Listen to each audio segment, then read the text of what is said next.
Ug pagambog hangan ko ang tanan kada isa musulti gyud. Okay.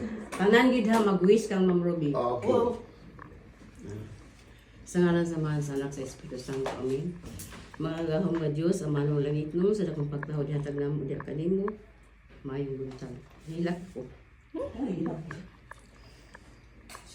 Karong buntaga aniya kami karon nagkatigom aron sa pagpalipay pag sa ulo sa adlaw natawan sa magsuon sa mga Ruby. Lord, daghan kang salamat sa gasa sa kinabuhi nga mong gihatag kaniya. Dugang panggrasya. Salamat usab sa mga higala nga nagmahal kaniya. Espesyal lang pangayon niya kanimo Lord nga untana hatagan pa masya og taas og dugang pang kinabuhi aron siya makapadayon sa kanimo sa imong mga katawhan. Padalangin usab ang iyang kapikas, ang iyang minahal nga anak.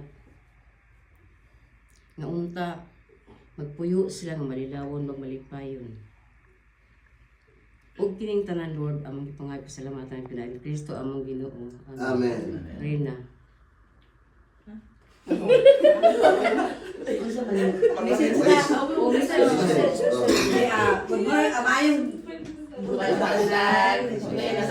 Birthday. Thank you.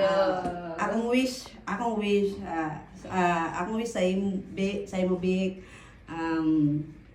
hinaot nga hatagan pa og more years to celebrate with us sa imong CGN family. Salamat sa tanan sa true sa mga tabang, especially na sa mga unsa day kining mga utang-utang. Salamat, you were always there for us. Mora po to. Mora to. Dahil sige ako po ma'am, ang akong verse nga mahatag na sa imuha in Jeremiah 29 verse 11. Diha nga, for I know the plans I have for you, says the Lord, plans to prosper you and give you a bright future. I know nga gi-bless na ka ni Lord in tanan aspects sa imong life, and akong wish nga abundant blessing, your cup runneth over, and happy and long satisfied life. So my prayer is kanang i-fulfill ni Lord and ihatag ni Lord whatever the desires sa imong kasing-kasing. Glory and honor belongs lang sa iyo. Yes, amen. Umalangan sila tanan ma'am. Hindi naman yung mamoy. Ate mo na tanan. Hindi naman tanan. Bitaw ma'am, happy birthday ma'am. Take it from me, good. Enjoy your day.